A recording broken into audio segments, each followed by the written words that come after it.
Hello, Hamilton. It's that time again. Get up, get off the couch, and start tackling your own to-do list. I am Bob Assadourian, your host. Welcome to another Just Ask Bob segment. As usual, we kick it off yet with another email. Today we have an email from Ted from Hamilton, Ontario. Hello, Bob. What is the best way to make wood-to-wood connections? Bob, do you prefer using nails with an air gun or screws with a drill? If I choose to use screws, Bob, for my deck, are any screws okay? Well, Ted, quick answer, absolutely not. There is a difference. There actually is a difference. You know, if we go back to old Hamilton homes, there really wasn't any existence of screws back then for much of the new home construction. Everything was put together with nails, and I know because I've taken apart some of those nails. We're talking about nails that were about 1/4 inch thick to 4 or 5 inches long. They were absolutely insane to pull out those nails. Everything that was done that way back in the day. Nowadays, we're using screws, and we also have a lot of different types of screws. We have regular screws. We have screws that are treated. They're resistant to decay or damage to be used in pressure-treated lumber, or now the big new thing that's in all the big box stores is the sienna lumber. It's pressure-treated, but they've gotten away from that, that ugly green tinge, and the stuff's brown now. Let's go over a couple of tools you'll be using. Well, one that you may not be using is the trusted old air gun. Now, you're never going to catch Bob with one of these unless I'm throwing in roofing shingles. When I'm installing shingles, I mean, really, you fly with it, and there's no choice. You cannot screw down shingles. You have to nail them down. It's insane using a hammer. You want to be using the air gun. But for typical wood connections, Bob puts away the air gun for one big reason. Quite often, I did take my work apart. Now, especially for Hamilton homeowners, if you're new at this, and again, it's not always about making a mistake.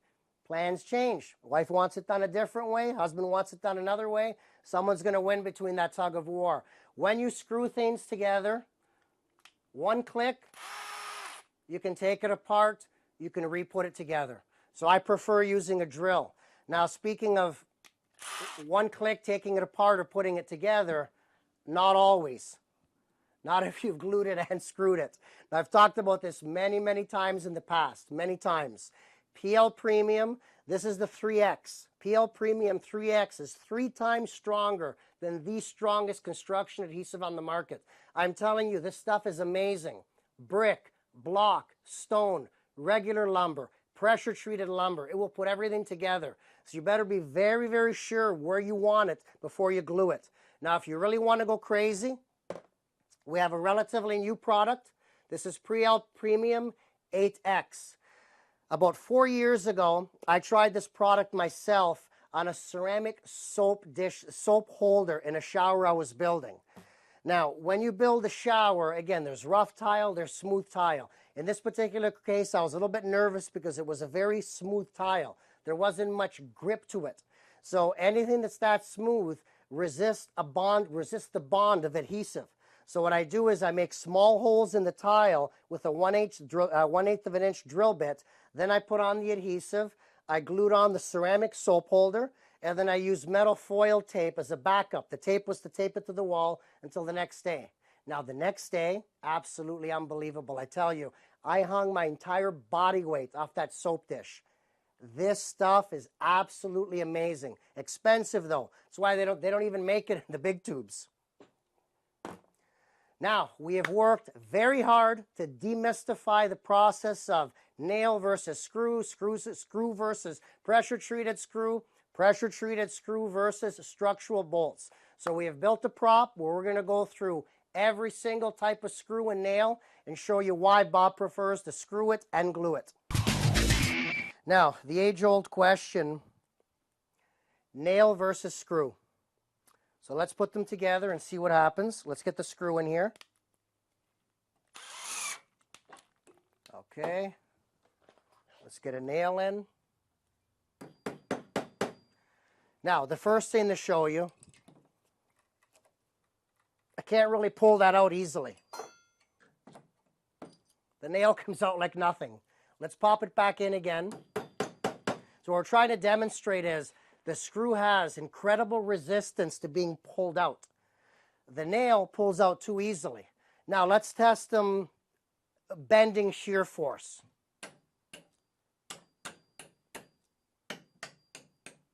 that seems to hold up.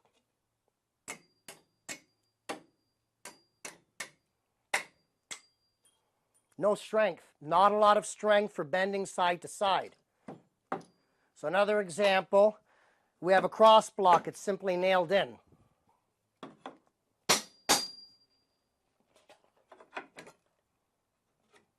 That's just too easy. Let's put that back together using some screws.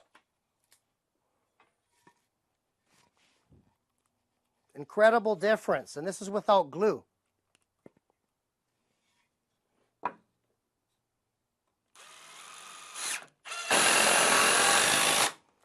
Okay, let's get one more in on the other side.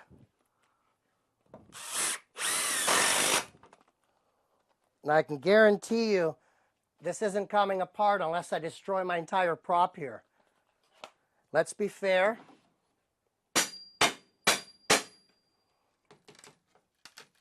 You can see what's happening. See the stud here? The stud's actually pushing back before the screw even comes out of here. Big difference. Now, we've got a lot of different guys here, a lot of different components. Now, let's look at the regular screws we were using. This is a number 8. This is a number 10. Look at the thickness. So the number 10 is not exactly a structural screw, but it's a lot stronger than a number 8. Big, big difference for holding power, and it even has resistance to bending force. Now, if you happen to be working with fences and decks, very important what we have here. This is ACQ approved. So these screws are the proper screws and the only screws you should use for any of your pressure-treated fencing and deck projects. If you were to use a regular untreated screw, it'll actually become damaged. It'll disintegrate. It'll be eaten away by the chemicals that are inside of the pressure-treated lumber. Now, let's take a look at ledger lock. These are very strong screws. Now, when you're building a deck, your ledger board is what connects your deck to the structure of your home. So when you're connecting to the home, it's important that you use proper structural hardware. Ledger lock, you know, that's strong. That's a very strong structural bolt. Let's show you how it goes in. Really important to use an impact drill if you have one. The impact really does make it fun.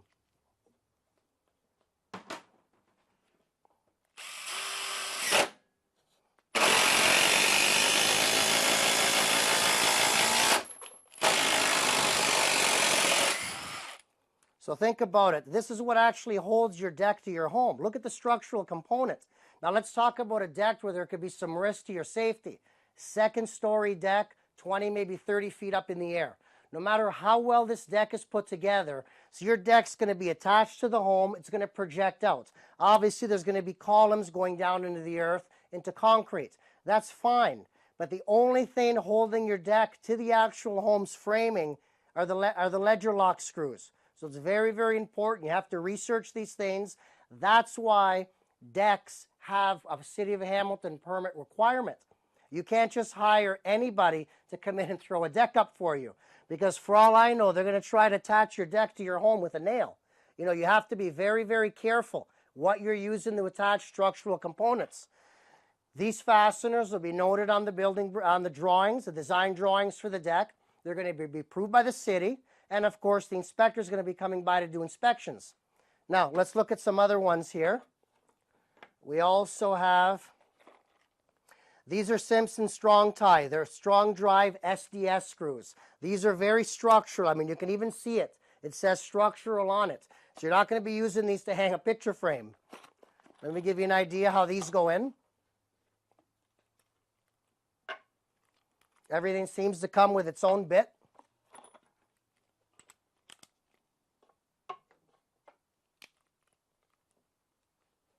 Let's go through here. You'll always want some leverage. I'm telling you, just to take a moment to talk about the power of Milwaukee, I swear by it. As a contractor for 14 years, I've used absolutely almost every brand of power tool out there.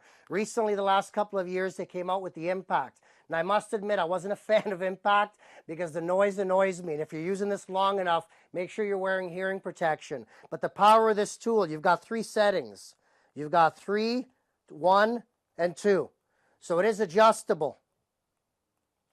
Absolutely incredible, the amount of power.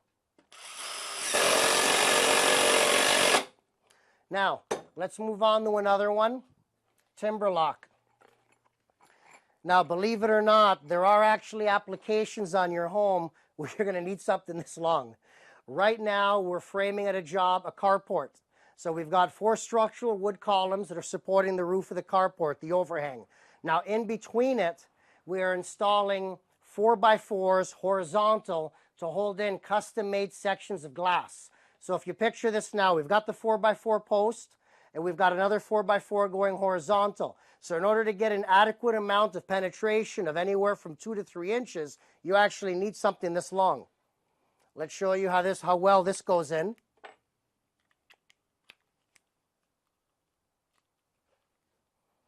Again, with the right tool, it's like butter. It actually makes the job fun. A little bit of leverage.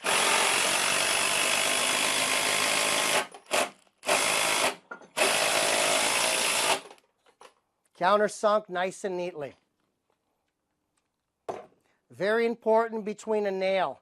I mean, not much better in my opinion than just hanging pictures. So you want to make sure you use the right fasteners for the right application. Joist hangers for your deck. Very important that they're put on with structural screws, or in that case, from Simpson Strong Tie, there are actually structural nails that you can use.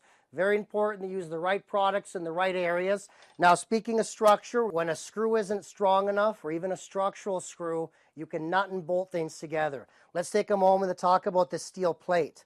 Now, on both sides of the steel plate, there are 2 holes meant for structural screws. However, through the middle, there's a hole right through. So let me show you. Take off the nut. Take a moment, like I always love to say, and deconstruct this. Let's pull it apart. So this could be, you have your concrete pier poured into the ground. You cast in your plate into the wet concrete. This is going to support now a couple of vertical 4x4s that may be holding up a pergola, a roof, a carport overhang, or even the supports for your deck. Now again, there's two screw holes at each end, but if you think the comparison between structural screws and nails is night and day, same applies to screws, to nuts and bolts. This is strong. Nothing beats this. So you're going to put it in. We've obviously already made the hole in it. Put it in place. Get the bolt through.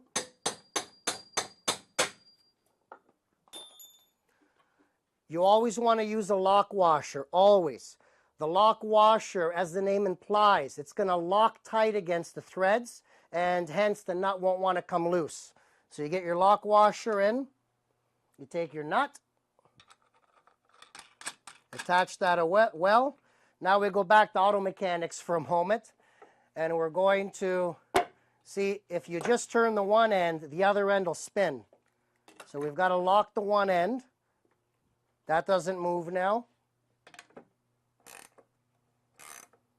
Now watch what happens to that lock washer. It's going to disappear.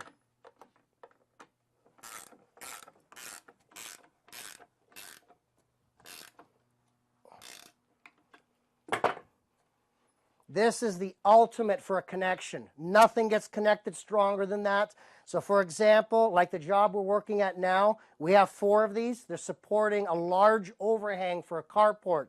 You don't want a screw splicing through the wood or a nail wiggling out. You don't want anything coming loose. Actually, I didn't even realize we can twist this. So for the viewers at home, this is what I meant. These 2 holes would be for some type of structural screw. Now, in my particular case, again, back to that job I'm referring to, right on the engineer's drawings with the City of Hamilton is stamped and approved, it actually calls for these. So it's important to make the connection strong. Now, up next, we're going to be heading to one of my R job sites, but it's very fitting at this moment, since we're talking about structure, to let you know that a license is required to work on structural jobs in a residential home in Hamilton. And yes, our city does have a contractor building repair license. Very important. I cannot talk about this often enough to let homeowners know that if you're going to do it yourself, that's fine, as long as you get it inspected and apply for a permit if need be.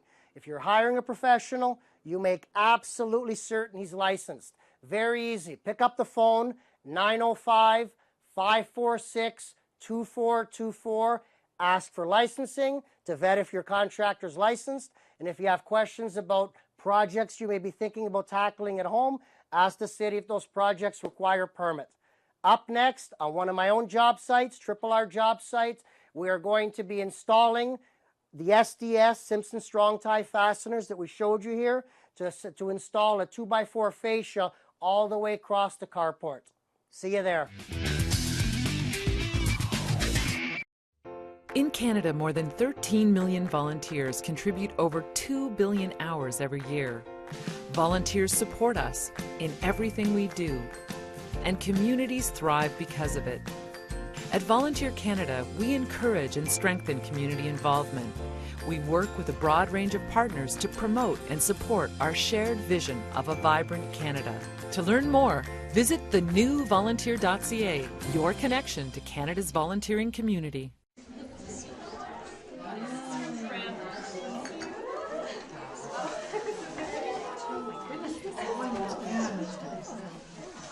What is that? It's a rape whistle.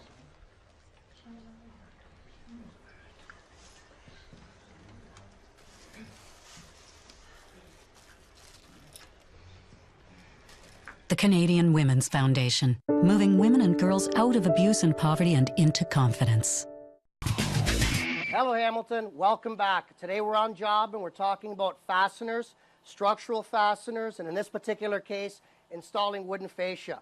This is my Triple R job site. We've had a lot of repairs to do here to structure this carport because it was literally sagging. Now that it's structured, we're in the finishing stages. We've taken off, due to the structural work, we garbaged the old fascia, which was actually a 1x, like we showed you earlier. In this particular case, we're going to install 2x. So if you want to really closely look into this corner here, where there's still some in the front, that was the original fascia. It's a 1x board, and it gets pretty weak. You know, this fascia supports and holds your eaves trough. Now, depending on the conditions in wintertime, an entire length of trough can be full of solid ice. It gets very heavy. And if you've not using the right structural fasteners, I've seen cases where the trough can fall off or it can pull the entire wooden fascia off the home with it. Now, welcome to Andy. Thanks, Andy, for giving us a hand here today. Let's have a look at that. So we've labeled everything so we can put everything together. This is the west, the beginning, piece number 1. As you can see, it's a 2x4. Now, depending on your home style or configuration, your fascia may be a 2x6. It just depends on how long the runs are. Now, I don't believe in piecing it in on one rafter. So what we've done is we've built bracing supports. So anywhere we've got seams, we've got a solid brace support in the back. It just makes it all the much stronger. Grab her, Andy. Okay, let's get this installed. Now, as we showed you in the beginning of the show, very important are the fasteners. If you haven't got penetration, you have nothing. These are SDS Simpson Strong Tie fasteners. They're 3" by 1/4 inch. We put them in with the impact gun. 1 in each rafter is more than enough. How are we doing, Andy? We're in a good position? Yep. So we want to line up to our original. We don't want to be low. You don't want to step. You don't want to step in any direction. You want to be flush. I get this one going first that we started earlier.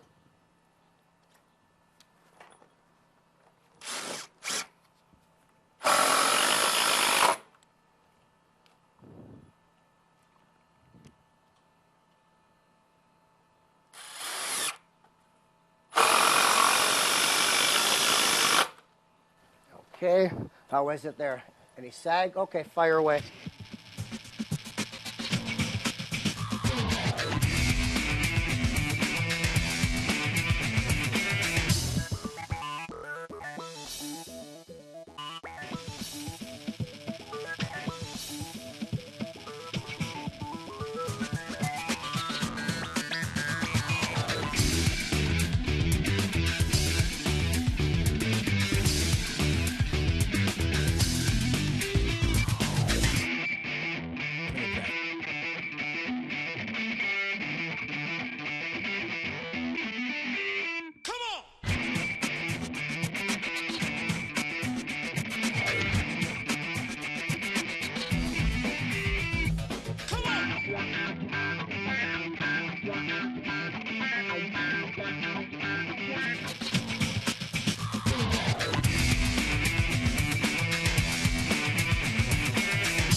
The 2016-17 GOJHL playoffs are on Cable 14.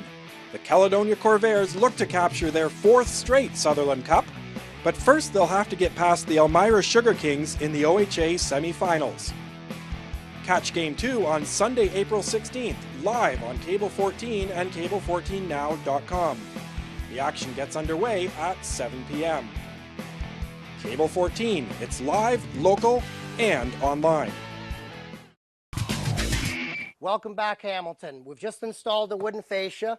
Now we're talking again about the screws. You can nail the fascia on or you can use screws, and believe me, these are Simpson strong ties. This has just been installed. You can hang off it. You can do chin-ups off it. Practice safety always. Don't try this at home. But really, honestly, when this holds ice in it, it is extremely heavy. And I'm not kidding when I say either the trough will fall off or the entire trough will take the wooden fascia off if it's not attached properly. Now, in some cases, you can even add PL Premium construction adhesive to it. So now that the fascia's on, the next step is to countersink the heads. In some areas, the screw head will sink in. In others where it won't, you give it a good couple of hits with the hammer, because this is going to be capped with aluminum. Now, aluminum will show surface imperfections. So any little bumps underneath here, especially the screw heads, they'll transfer through. So you want a nice flat surface for the aluminum. And then obviously the last step is to put the eaves trough on. Now, you can find us on our website, www.justaskbob.com. Over 120 of these half-hour episodes. You can pause, fast forward, rewind, learn at your own pace.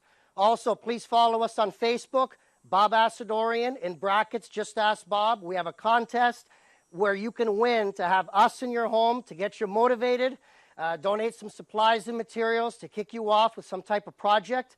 Post on our page what the renovation is, what details behind it. Bob wants to know, why is the project not getting up and off the ground? Find us on Facebook. Till next time. Thank you, Hamilton.